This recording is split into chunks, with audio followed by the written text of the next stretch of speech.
back again to do another live stream. This is a topic, I have to say this topic is probably not necessarily going to be hugely popular.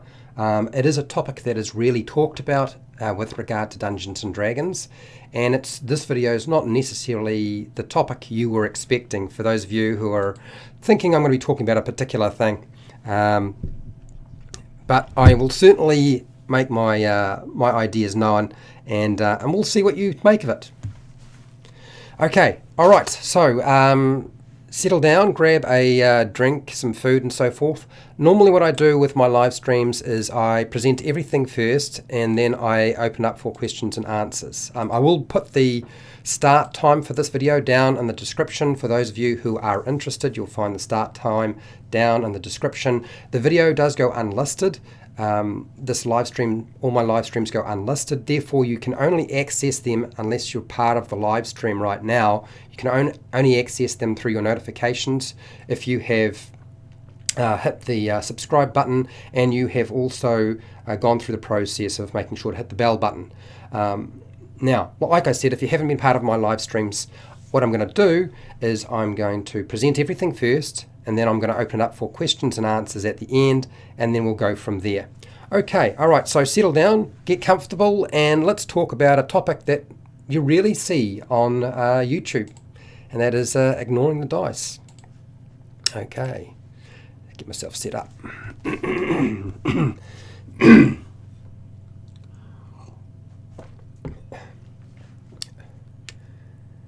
Hi, welcome to HowtoDandD. My name is Fred Weller, and today I want to talk about Dungeons and Dragons, and in particular what I want to do is I want to talk about ignoring the dice or dice rolls for Dungeons and Dragons 5e.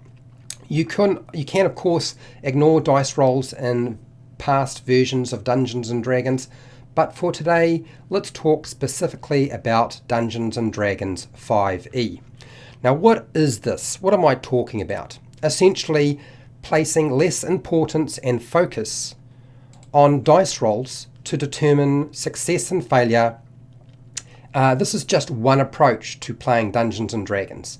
This is the approach a Dungeon Master uses when they want the player's actions to be more important than the random dice roll that is performed for determining success and failure, where a player's action holds more weight rather than a dice, or die for those of you who are still using that terminology. There is also the Dungeon Master approach that views Dungeons and Dragons as a game that must be determined by randomly rolling a d20 or some sort of dice roll for it to be legitimate as a Dungeons and Dragons game.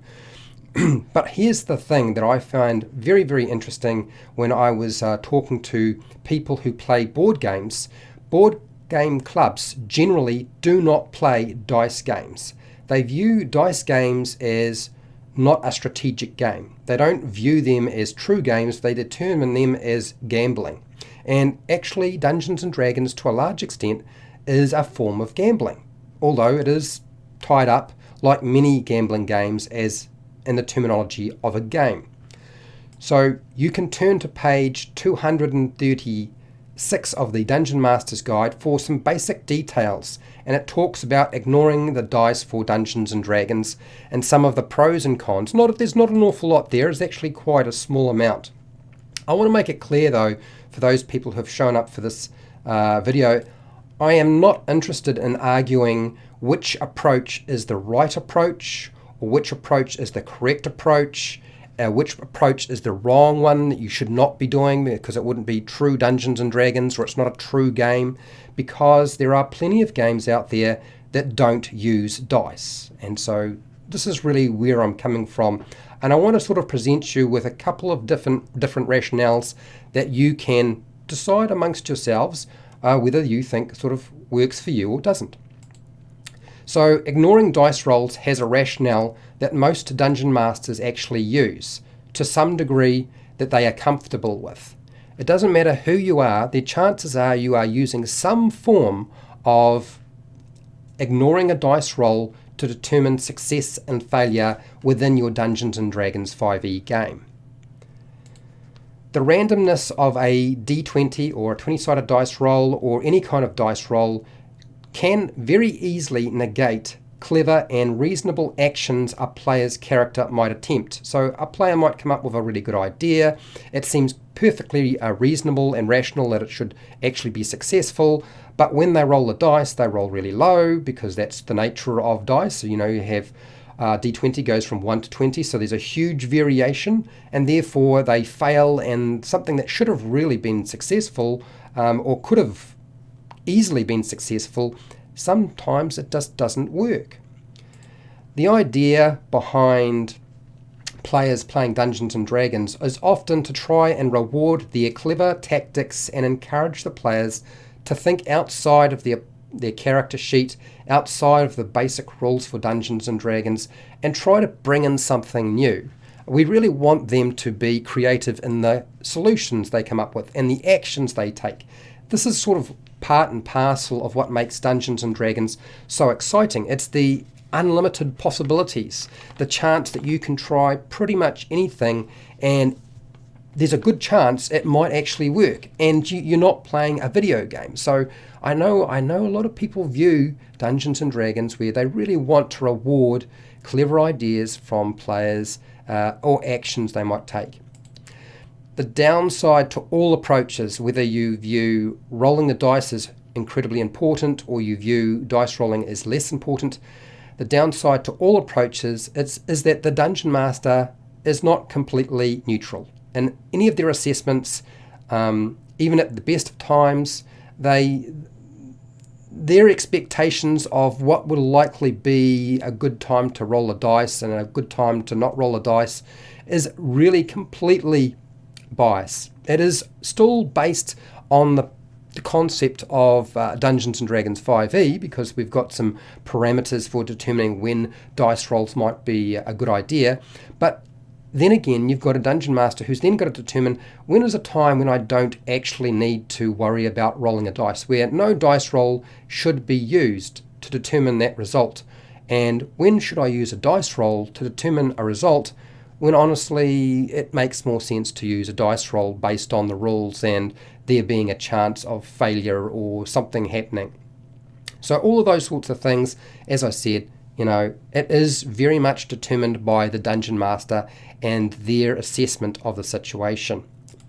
But honestly, I don't really think that it matters in the slightest whether you are determining success by rolling a dice or not rolling a dice, and you're only using the player's actions as a gauge as to whether they'll be successful or not, or be able to perform that action. Now, here is my rationale for this. For those of you who are wondering, what the heck are you talking about? Because I know there are a lot of people who play Dungeons and Dragons and they enjoy the rules. That's a big factor for them. And they enjoy dice rolling, which is the topic for today, really. But let's go back to a statement that apparently Gary Gygax said many years ago. Who knows when it's said? Who knows if it's actually something he said or it's just fabrication? But Gary Gygax is quoted as saying, "The secret we should never let the Game Master know, or Dungeon Master know, is that they don't need any rules."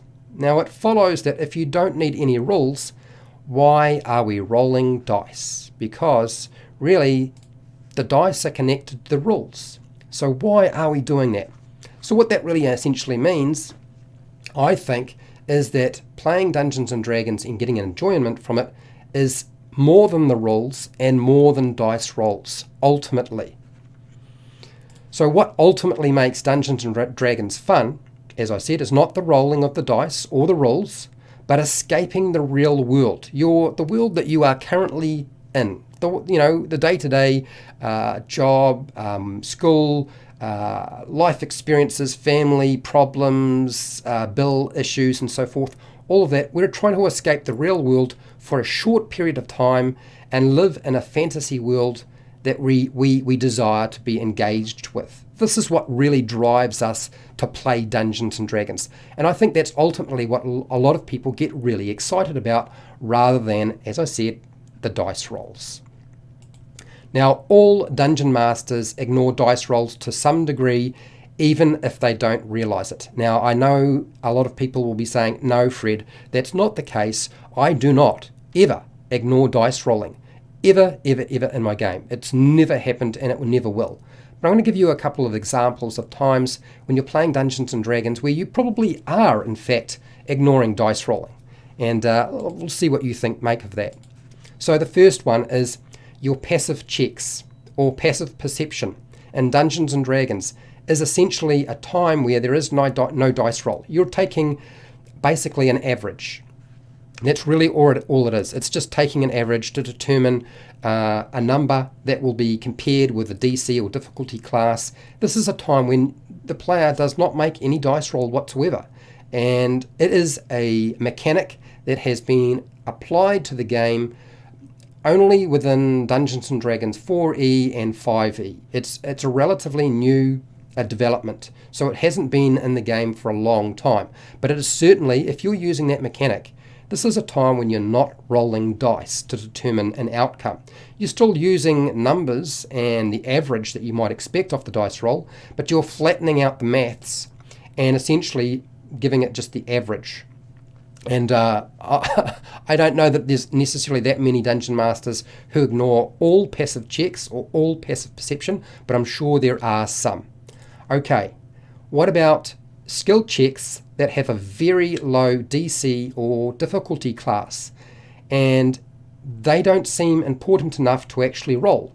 So a difficulty class of 5, would you really ask your player to have their character make a check with a DC of 5 or even a DC of 10? I know a lot of Dungeon Masters still use DC 10s, but I have very rarely seen a Dungeon Master who has applied a DC 5 check for any kind of action simply because it's considered very easy. It's considered so easy that rolling the dice doesn't really seem important enough to do.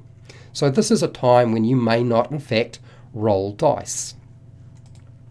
Number 3 is when failure on the dice roll has no significant or interesting outcome, and that there's nothing that really the Dungeon Master can do to make the outcome interesting or significant in any way by rolling that dice. So this is a time where dice rolling might be ignored. Number 4 is the one that I think a lot of people, I sort of brought it up already, but I'm going to talk about it anyway. And that is when a task is so simple. Now, when I say so simple, I mean like less than a DC 5. When a task is so simple, that actional task is so simple that you shouldn't have to perform any kind of check. Essentially, those are the times where you're opening a door. Now, there may not be a trap on there, it's not locked or anything like that, but the action of just opening a door or opening a cupboard, walking down a passageway, these are all times that players have their character perform an action and we don't roll dice. Now, I know a lot of you are sort of thinking, well, Fred, that's pretty obvious, and why would you even bother? That's not a good enough argument. Okay, so I'm going to hit you with a big one for those of you who are right into playing the game as a role-play game and feel that role-playing or using the social encounter, this is where you have a dialogue between your players' characters and the NPCs or monsters, whoever's been controlled by the Dungeon Master, and you are the sort of Dungeon Master. Now, there are plenty of Dungeon Masters who are happy to resolve a social interaction with just a simple dice roll. There are some who have some provisos. There's certain things the players' characters have to say, and they have to perform a dice roll to make that happen. But I'm sure there's more than a significant number of us who are happy enough for players to have their character say something to an NPC and no dice roll is required whatsoever. And there will be situations that occur when they're talking to that shopkeeper and they're buying supplies. There's no dice rolling taking place there. The only time you might decide that you have to have a dice roll in play is when, they're trying to negotiate and you feel there's a chance of success or failure. But then again, you might be dealing with an NPC that you have laid out and you've given them a specific motivation, specific bonds, flaws, ideals, and personality traits, and maybe they never change their price, so there's no need to ever make a dice roll. So these are the sorts of things that I think are times when even a dungeon master who's not open so much to including the concept of ignoring dice rolls on a broad spectrum, still using the concept to a limited degree in some way in their Dungeons & Dragons 5e game. Now, if you found this interesting and useful, fantastic. I have hundreds of videos for players and dungeon masters that you can go and check out if you want to. Plenty of different topics, pretty much everything you can imagine. If you want to support the channel so I keep doing videos like this, then I have a Patreon page where you can get access to the unlisted live streams and other additional content. I also give priority to patrons in terms of the content that I make. I also have affiliate links to the book depository in Amazon. We can buy stuff online. I get a small commission. I have a merchandise shelf if you're also interested in that. Make sure to share, like, and subscribe. Hit the bell button to be notified when I go live and when I publish new videos. And hey, till next time, keep rolling those 20s.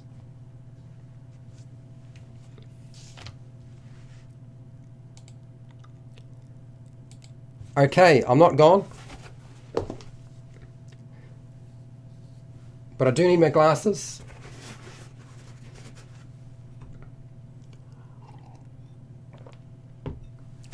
And I do need to have a drink of water. So I've done that. Let's go back to my face, because that might help just a little bit.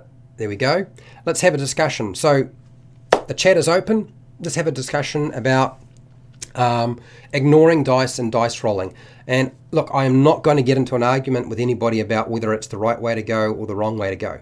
All I do, and often this is what tends to happen on my channel, is I present you with a concept and you take what you want from it or you leave it. Okay? And to be fair, I'm not ready to go completely diceless with Dungeons & Dragons 5e. I believe that in the future it's entirely possible, depending on how long the game lasts, that we may in fact see Dungeons & Dragons, like a lot of other games, go diceless. But at this time, who knows? Honestly, got no idea. But as I've already stated my pitch in terms of how we approach dice rolling right now. And of course, everybody's different. Not everybody is the same in terms of how they approach it. And it's funny, I've had a lot of players who insist, even when I say, look, you do not need to make a dice roll for this. This is something your player does not need to determine randomly with a 20-sided dice. And they will insist on rolling the dice. And sometimes, it's just not worth arguing the point with them. And the players are more invested in, I must roll a 20-sided dice to determine everything about my character. Which is, I feel is a little bit much, but that's just me. That's just my personal opinion. Gojora fan. Hi, how's it going? Save or die. It's in the game. I'm not sure what that's all about. You'll have to explain more. Did I ever tell you about the time I ripped out a shopkeeper's... Oh, no. Yeah. Sounds very gory. No, you didn't. Don't need to share that particular information with me, by the way. Dear. Caleb, hi Caleb, how's it going? Welcome to the live stream. Now look, just because I'm talking about ignoring the dice rolls for Dungeons & Dragons 5e does not mean you can't talk about a different topic. So if you want to talk about something else, it doesn't matter if you're a player or a dungeon master. Okay, I will talk about anything. I have a bit of time before I need to go, so this is your opportunity while I'm still here. Hi Matt, how's it going? Scott is here. Hi Scott. Roll or die. Yes, well, see the saving throw that you rolled one dice roll, and if you failed, you died. Your character died. Those are tough. That's a rough way to go. It's only a rough way to go if your dungeon master approaches it in a different way. Yeah, I've done so many videos on character death and characters dying. I'm not worried about that sort of stuff, and I don't want my players to be worried about that sort of stuff to the point where they feel like they can't try something a bit risky. I would like my players to think that they can try something a bit risky, and it's all right. We will make it all work out in the end. That doesn't mean that I think that character death is the only way to build up tension and have stakes, because there's lots of different ways. And I know a lot of people don't quite understand that, but there are many different ways of building up stakes outside of just a character fighting and surviving, or fighting and dying. And that's about things like quest and objectives. Quests and objectives are an important factor to the game, and certainly even more important if you're playing at high level, because high level combat sucks like you wouldn't believe, and there's a lot of dice rolling involved in that. And I know that because I've run games from level 1 right through to level 20, like a crazy person that I am. Rivers RPG channel. I agree, we don't need dice to roleplay. Yeah. And, everybody is slightly different in the amount of dice rolling they want at their table. Caleb, I'm glad you liked the video. There are actually quite a few games out there that don't use dice at all. I don't know that necessarily Dungeons & Dragons 5e will go completely diceless, though. Certainly not in the immediate future. But we can already see the application of those sorts of mechanical rules in Dungeons & Dragons 5e, with the passive check or passive perception, and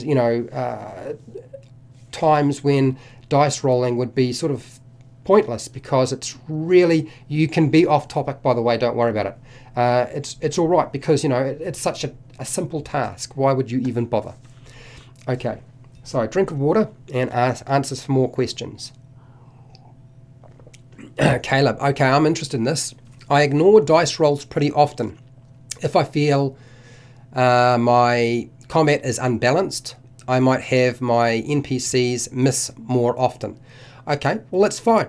See, there isn't a good example that Caleb has presented of when they're not negating dice rolls that the players are going to make. They are negating the monster's dice rolling simply for expediency, or that they feel they have made an encounter much harder than they wanted it to be. And it's very, very hard to make a balanced encounter. I've already talked a lot about Dungeons & Dragons 5e and trying to make balanced encounters. It's a nonsense. I probably should do a video or a topic on balanced and unbalanced combat, because all combat is unbalanced. If you haven't figured it out, Dungeons & Dragons, without even applying any house rolls, is completely unbalanced. And Dungeons & Dragons is done deliberately that way, for many, many different reasons. Okay, all right, so let's see. Now,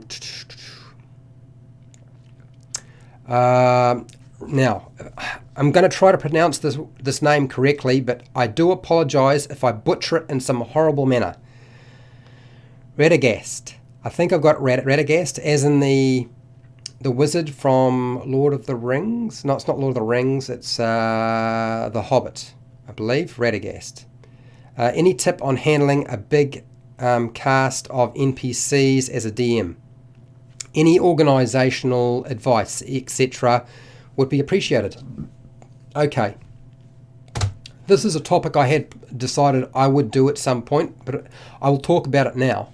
So, if you ever run the Rise of Tiamat, there's a council meeting, and there's lots and lots of NPCs who can engage and talk at the same time.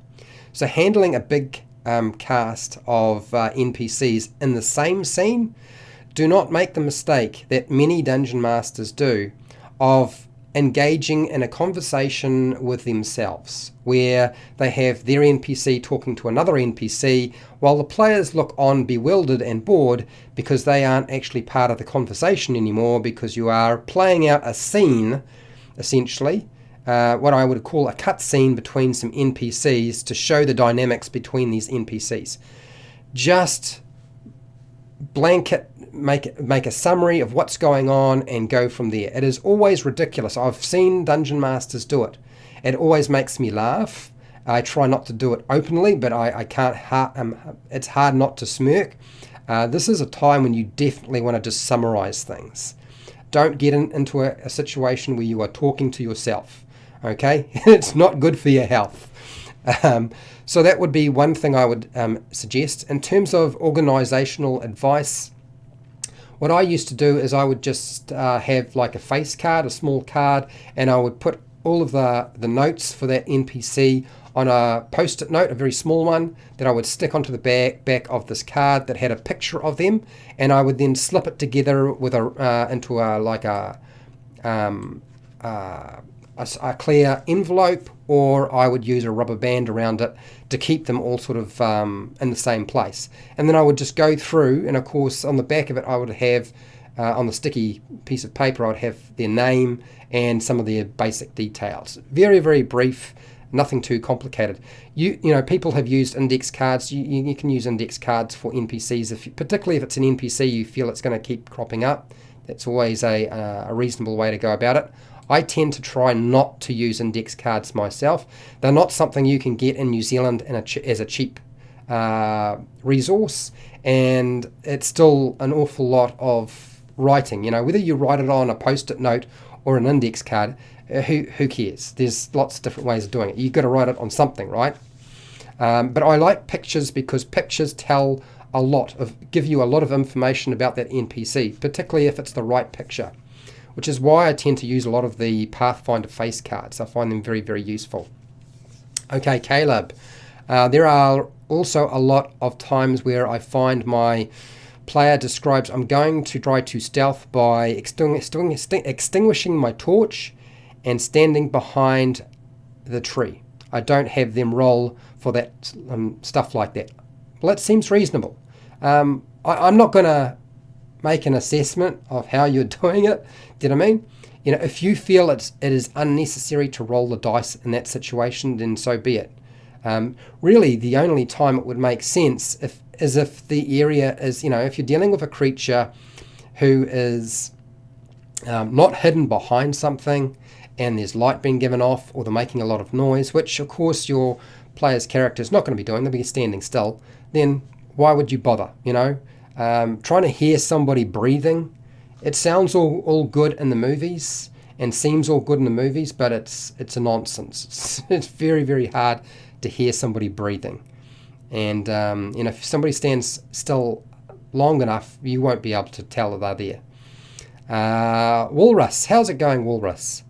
Radagast, you do not need to be sorry about off-topic conversations. That's part and parcel of me live streaming, so you get an opportunity to have a conversation with me. Walrus, what have we got here?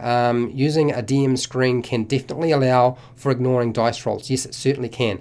I have often thought about running it straight and not using a screen and make all rolls in the open. The dice are a great equalizer. Yeah, dice are only a randomized equalizer. I wouldn't say that dice are an equalizer, but you know, if you feel like it's an equalizer, that's great. Remember, dice need to still be rolling fair. In other words, they need to be balanced. If they tend to roll high or tend to roll low, then they're not really doing what they needed to do in the first place, which is provide you with a random outcome. I think dice are great for giving you a random outcome rather than equalizing things. But I know a lot of people feel like equalizing is still equal because both the players are getting random outcomes and the dungeon master is getting a random outcome. So I can certainly see that perspective. That makes a lot of sense, Walrus. Okay. I feel like if you get rid of dice, then you aren't playing a game anymore. So yeah, so here's the thing, and I did try to sort of talk about this, and that is that a lot of people who play in game clubs, board game clubs, do not play dice games because they feel that it's not a true game. Okay, so when we think of the concept of game does not insist that there be dice. When we look at the definition, there can be dice involved, but there are lots of dice, like chess is a game, and there's no dice roll. That is a true game of tactics, where really, if you win or lose, it is only because of your skill. It has nothing to do with a random factor. Something like Snakes and Ladders is a game, but its outcome is not determined in any way by your skill. The outcome is only determined by what you roll on the dice. When you were playing as a kid and you played games, and they're still games, when you played those games, Cowboys and Indians or Cops and Robbers or whatever else it was, you did not use dice to determine the outcome of that game.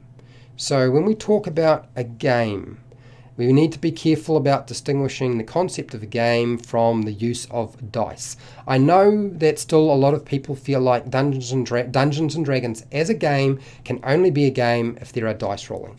And that's fine, that's your perspective. I roll dice, so it's not like I don't use dice in my game when I'm playing Dungeons and Dragons, whether I'm a dungeon master or a player.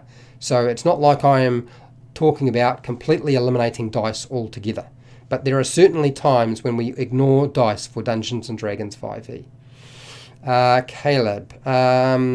If I have more than 5 enemies at once, I usually have them all attack at once. Radagast. Yeah. Look, what I tend to do is I will roll all of my dice for my attacks all at once. Or I will roll all the dice before I even have the first session for the first round of combat. And that's just a way of speeding things up, you know. If I roll all the dice for the first round of combat for my monsters, then I've got those numbers and I can apply them without having to roll dice. It's just a speed thing. Radagast, Walrus, I've played on Roll20 for the entirety of Phandelver with the dice in the open. Okay, I get it. It was raw, but always fun and unexpected. The players knew it, and I made it feel dangerous. Yeah, you can still make a game of Dungeons and Dragons feel dangerous and have some weight to it, and you don't have to necessarily use dice as a determining factor for that. Wizards, yeah, there are a lot of spells that wizards use do not use dice. They just work, right? So, you know, there's a lot of factors already built into the game of Dungeons and Dragons that, you know, determine outcome of success and failure with no dice roll, which is a good point. I think, you know, I don't know if that was necessarily what you were trying to say there, Radagast, but certainly it is one factor to the game of Dungeons and Dragons. Thanks, Caleb. But I wasn't thinking of combat, but more about important NPCs. Yeah. I know a lot of people might be thinking in terms of, you know, removing dice rolling from combat. I'm not really talking about removing dice rolling from combat. There's more to Dungeons and Dragons than combat. So yeah, a bit of a misunderstanding. That's all right. Caleb's got to be off. Thank you for the video, Fred, and have fun DMing everyone. Cheers. All right, thank you, Caleb, for your input. It was very, very helpful. All right, Radagast, what do you got here? We're taking a little break from D&D and taking a shot for Vampire V5. Chicago by night being used or using Kumu as a relationship map, but that is it. There are. I don't know very much about Vampire V5. I'm not sure I know enough about what you're talking about to be able to chime in any way. But thank you for sharing. The pictures trick. Yes. Pictures are always good. It certainly eliminates a lot of additional written material you didn't need to have. Rivers RPG channel. If the players cannot succeed or fail, don't roll the dice. I do not use a screen. Yeah. And we talked about, you know, times when if there doesn't seem to be a chance of failure or success, then rolling the dice seems completely pointless, right? Aaron, what do you got here? I need dice in my game to see who shot first in Cops and Robbers. Well, really? In your game, when you were playing as a kid, I bet you never used dice when you're playing cops and robbers. In fact, more than likely, determining who fired the first shot was determined by an argument between who had the biggest and loudest voice. That was my experience as a kid in terms of success. Or somebody else would say, no, he started making pew pew noises or gunshot noises before you. You're dead. I remember that was pretty much how we dealt with those sorts of things. A little bit into the background of our childhood there, or my childhood anyway. Radagast, I'm really curious as how could we make the game feel random or dangerous without dice, cards, etc. So you really have to look at some of the diceless games to determine whether Dungeons and Dragons, and I don't feel like Dungeons and Dragons and the people who play Dungeons and Dragons are certainly open and ready for something like that. What I would suspect is that Dungeons and Dragons could, as time progresses, and who knows how many years that would take, might be 10 years, 20 years, 30 years, 40 years, who knows, maybe 100 years, I don't know. But where you have a modifier for a skill or an ability, and your Dungeon Master determines that your ability for that is, strength is the right ability for that particular thing. So maybe it's to move something, and they've set a number. And this has actually been used in past versions of Dungeons and Dragons, whether you realise it or not, where you set the DC. So maybe the DC is 10, and that DC looks at your ability score, not your ability modifier plus a D20. And often with older versions of Dungeons and Dragons, when a task involved moving something, what the text would say, and this eliminates dice rolling essentially, and that is, it would say, if the group want to move this portcullis, it will require, because it's rusted in place, it will require a combined strength ability of 40. So that means that based on whichever or how many of the characters you have, they have to add all of their strength ability score together, and if it comes to 40, they are successful in moving the rusty portcullis. And this has actually been done in older versions of the game. I believe in the basic game and possibly in some of the advanced Dungeons and Dragons games, but I think it certainly was prevalent in some of the older adventures that were released.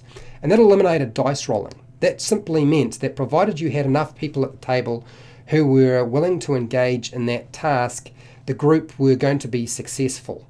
And if they didn't have a combined strength ability score that would reach 40, then they could not move the portcullis. And I think that can be applied to a lot of other aspects of the Dungeons and Dragons game. Whether that would be applied to something like Dungeons and Dragons 5e is really up to you. I feel like there are certain tasks that you might find that a bit more difficult to do. And this is where you're dealing with a situation where only one person can perform the task. That means that if the DC is a 15 and only one person can perform this task, which might be to pick a lock, and you're determining their ability to pick a lock as whatever their, provided they are proficient with thieves' tools, they can pick the lock, but their dexterity or their sleight of hand skill check with no dice roll, this is just a modifier, just the sleight of hand skill modifier has to be a certain value to be successful, so they would have to have a 15 or a dexterity of 15 to be successful, then they can open the lock. So that's really where I think diceless Dungeons and Dragons would be applied. It would mean that a player could have their character come back at a later date and be successful in opening that lock, but maybe at lower levels they are not going to be successful because they simply don't have the static number high enough to achieve that. I think that's really what a diceless Dungeons and Dragons game would look like. So it also means that when you, as a player, are performing a task, you would look at a task and try to perform the task that will achieve what you want, but is the simplest task you possibly can use, because you know that your Dungeon Master will set a higher number for a task that's difficult to do or more complicated to do. And I think that's what we would be looking at. And there are diceless games like that. I just need a drink of water. But this video is not actually about completely diceless Dungeons and Dragons. It's about ignoring dice in your Dungeons and Dragons game of 5e at certain times. Really, that's really what it's about, and finding the comfort level that works for you.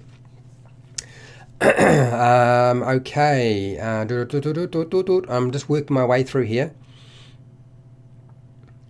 Oh, here we go. There we go. So, yes. So, River's RPG channel has run games that don't use dice. And there are certainly games that are like that. What is it about the idea of not using dice keeps you rolling them, Fred? So, here's the thing. I feel like often we fall back on dice too much. I mean, I talked about the player. I've had many players who will insist on rolling a dice for a thing that they I honestly, as a Dungeon Master, I feel is ridiculous. I don't feel like it's something that they should necessarily roll a dice for. And all of you know my catchphrase, keep rolling those 20s. So I am clearly a person who feels like rolling dice is part of the fun. And I have many dice. And I do enjoy rolling dice. So just bear in mind, this is where I'm coming from. So I feel like there are times when dice aren't necessarily that useful. I don't like using dice in a social interaction. I feel like a player should really be communicating in a particular way to get the result that they want. And that will determine, what they say determines how things will play out.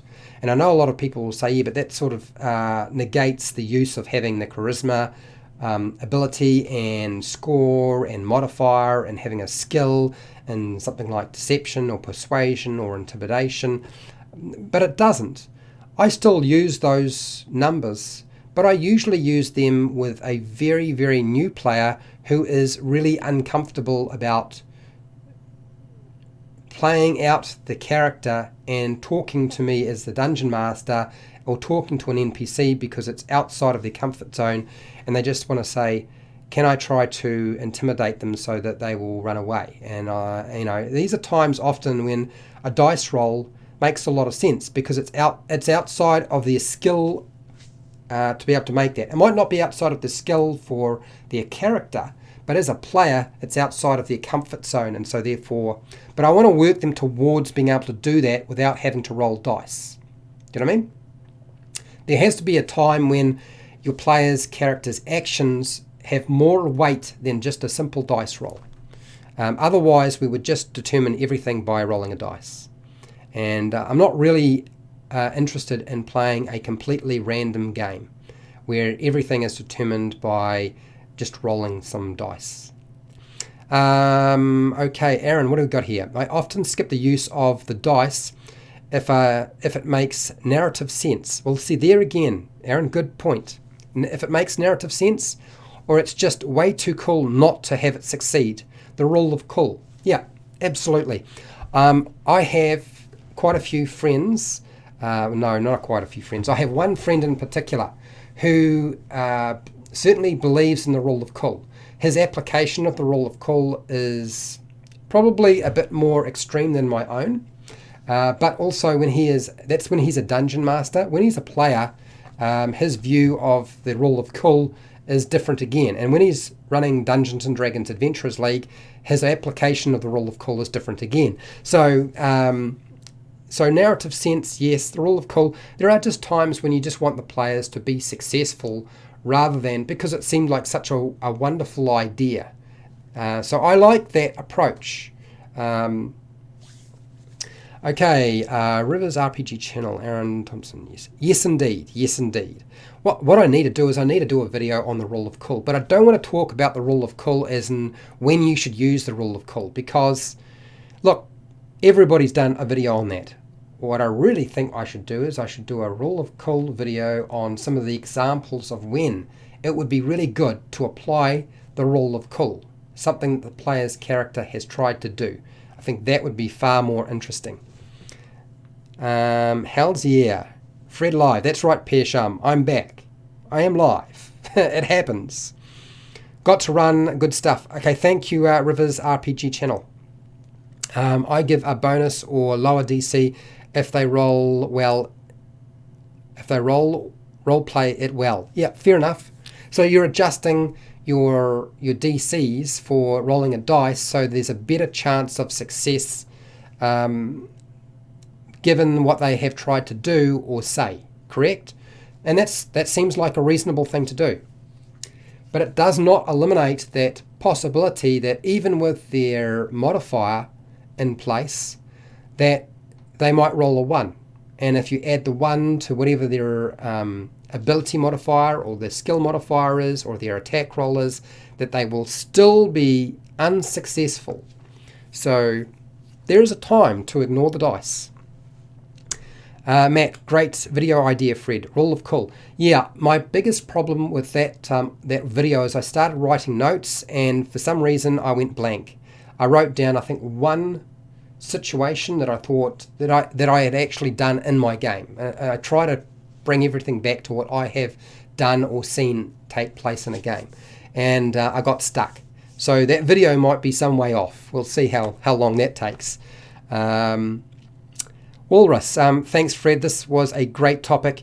You are doing great, cheers. Video on flask of oil if you haven't already.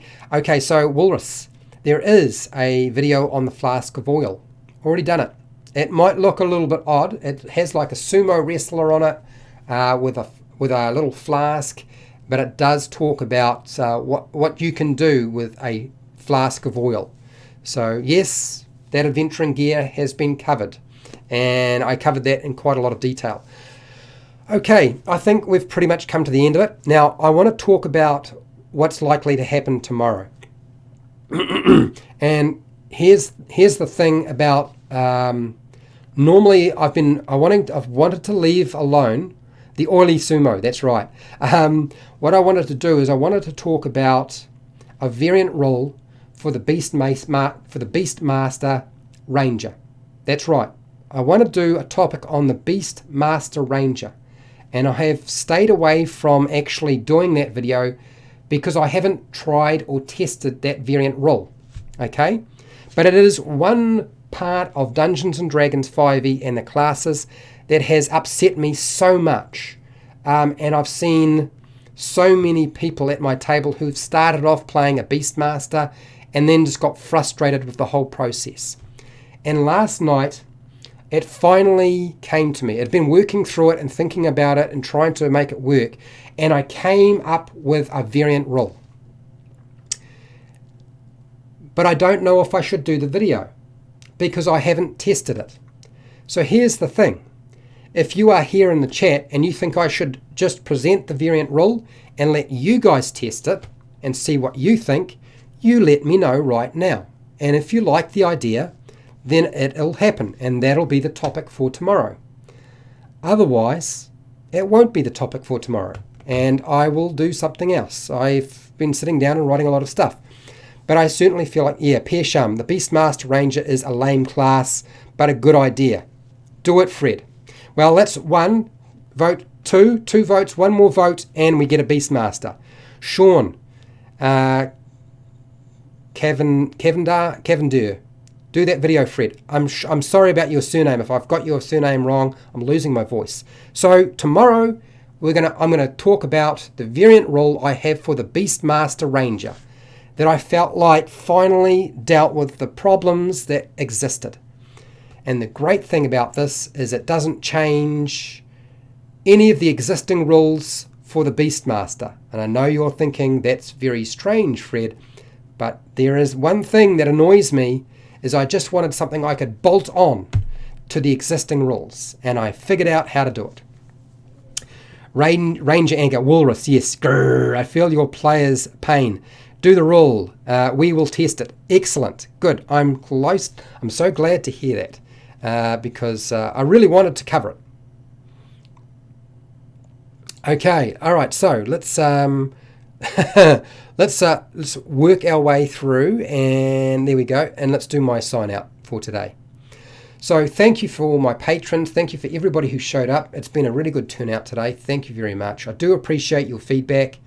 Even if we disagree and have different opinions, it does not matter. That shouldn't be something that divides us, okay? It is actually just a different way of approaching things. And we all change the way we do things over time anyway. Okay, so wherever you are in the world, whether it's the morning, afternoon, night, evening, please look after your family and your friends and yourself. And hey, till next time, keep rolling those 20s.